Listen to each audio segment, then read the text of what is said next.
We're better as friends, honestly, she assured me, so I agreed. Then she discovered friendship didn't include me covering her half of the vacation, especially not when I took someone else instead. Hey viewers, before we move on to the video, please make sure to subscribe to the channel and hit the like button if you want to see more stories like this. Thanks. Hey Reddit, I've been lurking here for years, reading all those wild stories about betrayals and comeuppances. Never thought I'd be posting my own, but here we are. I'm 34 now, and this all went down about 6 months ago. Looking back, it's almost funny how blind I was, or maybe just how committed. But let me start from the beginning so you get the full picture. My name's Alex, and I work as a marketing consultant for a mid-sized firm. It's steady work, good pay, but it means long hours sometimes. I met Jenna in college. She was this vibrant graphic design major, full of big ideas about freelancing and building her own brand. I was smitten from day one. She had this energy that lit up a room, and I loved supporting her dreams. After graduation, we moved in together in a cozy apartment downtown, nothing fancy, but it felt like home. From the start, I was the reliable one. Jenna's freelance gigs were hit or miss. Some months she'd land a big client. Others she'd be scraping by with side jobs like waitressing or odd design tasks. I didn't mind picking up the slack. I covered most of the rent, utilities, even helped her set up a professional website and portfolio. I'd work overtime to make sure she could attend those networking events or buy the software she needed. We're a team, I'd tell her. Your success is our success. One flashback that sticks with me. About 2 years in, she hit a rough patch. Lost a major client, bills piling up. I remember coming home exhausted from a 12-hour day, and she was in tears on the couch. I hugged her, said we'd figure it out. That night, I transferred money from my savings to cover her share of rent without her asking. She promised it'd be temporary, and yeah, things picked up for her eventually. But looking back, that set a pattern, me giving, her taking it for granted. We talked about the future a lot. Marriage, kids, all that. I wasn't rushing, but I was all in. Last year, she started hinting about needing a break from the grind. Let's plan something epic, she said. So, I surprised her with tickets for a 2-week vacation to this beautiful beach resort abroad. White sands, crystal water, the works. It was our dream trip, something we'd fantasized about since college. I put down the non-refundable deposit, about $2,000 from my savings, figuring she'd chip in her half later once her next paycheck came in. She was over the moon, posting about it on social media with heart emojis and tags like #couplegoals. Can't wait to make memories with my favorite person, she wrote. But things started shifting around then. She'd come home late from work drinks, her phone buzzing more than usual. I'd notice her scrolling through messages with a secretive smile, but I chalked it up to client stuff. Then came the subtle digs. On social media, she'd repost memes about needing more adventure in life or outgrowing routines. One night, over dinner, she casually mentioned her coworker, this guy named Mark, a musician on the side, apparently. He's so spontaneous, she'd say laughing. Always planning these wild outings. I felt a twinge, but brushed it off. I trusted her. Why wouldn't I? I'd never given her a reason not to be happy. The confusion built slowly. I'd plan date nights, picnics, movie marathons, and she'd bail last minute for inspiration sessions with friends. Sex tapered off. She'd say she was tired or stressed. I started questioning myself. Was I too predictable? Too focused on stability? I even suggested we spice things up, like a weekend getaway, but she'd wave it off. We're fine, Alex. Don't overthink.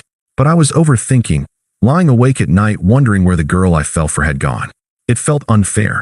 I'd sacrificed promotions that required travel just to stay close for her career. I'd given up hobbies to free up time for us. And now, this emotional distance? It hurt, but I didn't confront her. I wanted to believe it was a phase. Little did I know it wasn't.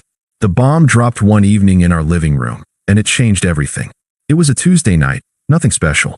I'd gotten home early, picked up her favorite takeout, Thai food from that spot down the block. I set the table, lit a candle, thinking maybe we could reconnect. Jenna walked in around 8, looking distracted, phone in hand. She barely glanced at the setup. Hey, I said, smiling. Thought we could have a nice dinner. How was your day? She sighed, dropping her bag on the couch. Alex, we need to talk. My stomach dropped. Those words never lead anywhere good. I nodded, sitting down. Okay, what's up? She paced a bit, avoiding my eyes at first. Then she stopped, crossed her arms, and just let it rip. Look, I've been thinking a lot lately. About us. I love you, but I think we're better as friends. Honestly, I blinked, the words not fully registering. Friends? What do you mean? She sat across from me, her tone shifting to this weird mix of pity and confidence. Come on, Alex. We've been together forever. You're great, reliable, sweet. But lately, I feel like we've grown apart. I'm craving more excitement, you know? Someone who pushes me out of my comfort zone. I felt a chill. Is there someone else? She hesitated, then nodded, like it was no big deal. Yeah, Mark, from work. We've been hanging out. It's nothing serious yet, but he gets me. He's spontaneous, always planning these adventures. With you, it's just routine. Work, home, repeat. I need more than that. Routine? I just booked that vacation to shake things up, but I kept my voice steady. So you've been cheating? She rolled her eyes, like I was being dramatic. It's not cheating if we're basically roommates at this point. We haven't even been intimate in weeks. And don't act surprised, I've been hinting for months. Those posts about needing adventure? That was me trying to tell you. I stared at her, the takeout growing cold. Hinting? Instead of talking to me directly. Whatever, Alex. You're always so logical. That's part of the problem. No passion, no spark. Mark makes me feel alive. He took me to this underground concert last weekend, and it was incredible. You would have hated it. Too loud, too unpredictable. She laughed then, a smug little chuckle that cut deep. Remember when I suggested we try something new, like skydiving? You said it was too risky. That's you, always playing it safe. I deserve someone who matches my energy. I leaned back, processing. The betrayal stung, but her twisting it like this? Blaming me for her choices? So what now? You want to end it? Yeah, she said, shrugging. But we can stay friends, right? I mean, we've got history. It doesn't have to be messy. We can still hang out, grab coffee sometimes. And hey, about the vacation, we could go as friends? It'd be awkward to cancel, and you already paid the deposit. I'll pay you back my half eventually. There it was, the manipulation. She dumps me, admits to cheating, and in the same breath, assumes I'll still foot the bill for her fun. Her logic was so entitled, like our friendship entitled her to my wallet. I took a deep breath, keeping calm. No yelling, no begging. If that's how you feel, okay. She blinked, caught off guard. Okay, that's it. What do you want me to say, Jenna? You made your choice. She smirked, standing up. See? Even now, no fight. No emotion. That's why this won't work. Mark would have argued. Shoni cares. I stood too, grabbing my keys. I care, but I'm not going to beg you to stay. As I headed to the bedroom to pack an overnight bag, she called after me. You're really leaving? Just like that. Yeah, I said over my shoulder. Friends don't live together, right? She huffed. Fine, but don't make this weird with our friends. Tell them it was mutual. I didn't respond. I threw some clothes in a duffel, grabbed my laptop, and walked out the door without another word. She watched from the hallway, arms crossed. Looking almost disappointed, I didn't make a scene. I drove to a buddy's place, crashed on his couch, and that was it. No dramatic exit, just quiet detachment. That night, lying there, the unfairness hit hard. 5 years, all those sacrifices, and she discards me like yesterday's news, with a side of smug justifications. But I didn't text her, didn't call. I just let go. That first night at my buddy Mike's place was rough. I didn't sleep much, just stared at the ceiling, replaying her words. Better as friends. No spark. It felt like a gut punch, especially after everything I'd poured into us. I kept flashing back to little moments that now seemed so one-sided. Like the time she wanted to quit her side job to focus on freelancing full-time. I encouraged her, even dipped into my emergency fund to cover groceries and bills for a couple months. We'll make it work, I'd said. She hugged me tight then, called me her rock. Now, I was just routine. The confusion lingered for days. Why cheat instead of talking? Why twist it to make me the villain? It was unfair, plain and simple. I'd never been the jealous type, never controlled her. Hell, I trusted her enough to book that vacation without a second thought. And her assuming we'd still go as friends? That entitlement burned. But I didn't lash out. No angry texts, no showing up at the apartment demanding answers. I just detached. Mike was a lifesaver.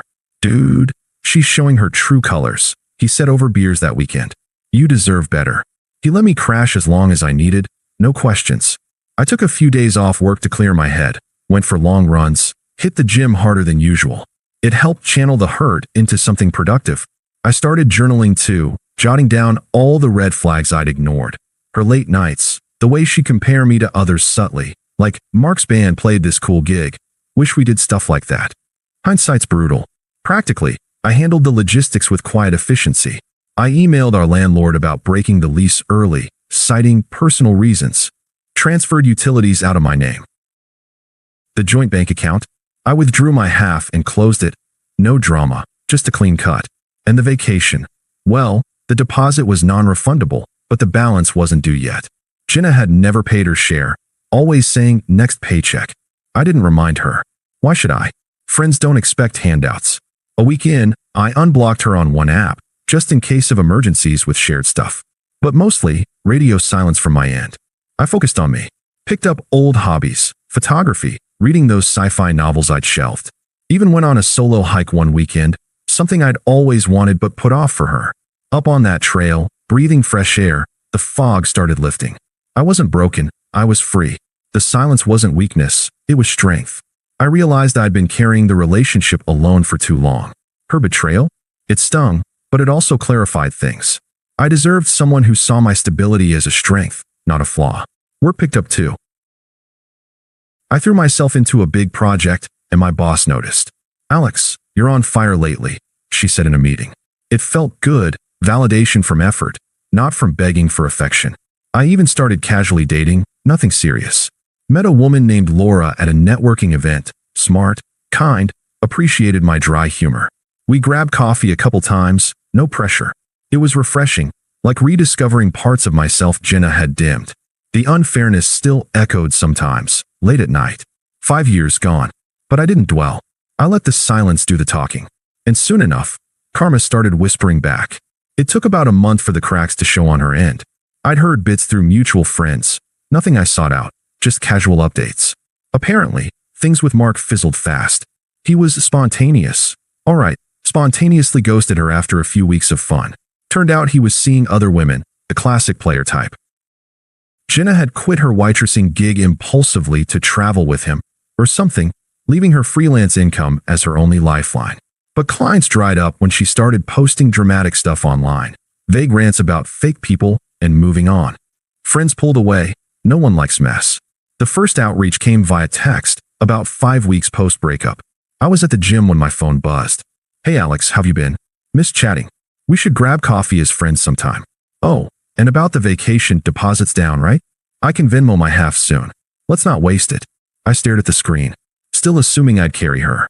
No apology, just breezy entitlement. I typed back brief, no need. Handle your own. Her reply came quick. What? Come on, don't be like that. Friends help each other out. It's not like I can afford to lose that money right now. I didn't respond. Blocked the number for good measure. A couple days later, the call started from her mom, of all people. Jenna's family was always pushy, the type to meddle. Her mom, Karen, yeah, fitting, left a voicemail. Alex, this is Karen. Jenna told me what happened. You two were so good together. Why throw it away over a little mistake? She's going through a tough time. Be the bigger person and talk to her. Family sticks together, even as friends.